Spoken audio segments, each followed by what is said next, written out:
வணக்கம் மக்களே. என் பொண்ணு ரொம்ப நாளாக இந்த ராமன் போல் கேட்டுகிட்டே இருந்தா. சரி ஓகே பண்ணலான்னு மண்டே நைட் பண்ணோம். ஸோ அவளே வந்து பூண்டெல்லாம் உரிக்க வச்சுட்டேன். இதுக்கு நம்ம என்ன காய்கறி வேணால் யூஸ் பண்ணிக்கலாம். மஷ்ரூம் கூட யூஸ் பண்ணிக்கலாம், பன்னீர் யூஸ் பண்ணிக்கலாம், எது வேணாலும் யூஸ் பண்ணிக்கலாம். இதோட மெயின் வந்து அந்த ப்ராத் தான். ஸோ அந்த ப்ராத் வந்து நம்ம சிக்கனை வந்து பாயில் பண்ணி அந்த தண்ணி எடுத்துக்கலாம், இல்லை வெஜிடபிள்ஸ் கூட வேக வச்சு அந்த தண்ணி கூட எடுத்துக்கலாம். அதில் கொஞ்சம் சீசனிங் நமக்கு வேணுங்கிற சீசனிங் போட்டுக்கலாம்.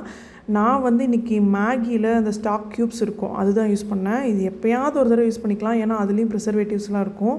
ஸோ எப்போயுமே அதை யூஸ் பண்ண வேண்டாம். இன்றைக்கி நான் மேகி க்யூப்ஸ் தான் எடுத்துக்கிட்டேன்.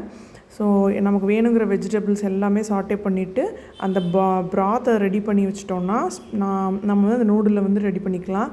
நான் வந்து இன்றைக்கி வீட்டில் பண்ண அந்த ஸ்பெகத்தி தான் எடுத்துக்கிட்டேன். ஸ்பெகத்தி வந்து கொஞ்சம் திக்காக இருக்கும். இதே நூடுல் இல்லைனா கிளாஸ் நூடுல்ஸ் கூட எடுத்துக்கலாம், அதுவும் நல்லா தின்னாக இருக்கும், நல்லா சோக்காகி சாப்பிட்றதுக்கு நல்லாயிருக்கும். ஆனால் இன்றைக்கி நான் வீட்டில் தான் பண்ணேன். ஸோ அந்த ப்ராத் அந்த நூடுல்ஸு மேலே ஒரு எக் வச்சு அந்த பவுல் ரெடி பண்ணிக்கலாம். இது கூட நம்ம வந்து சிக்கன் யூஸ் பண்ணிக்கலாம், மஷ்ரூம் கூட யூஸ் பண்ணிக்கலாம். சூப்பராக இருந்தது. நீங்களும் ட்ரை பண்ணி பாருங்கள். பாய்.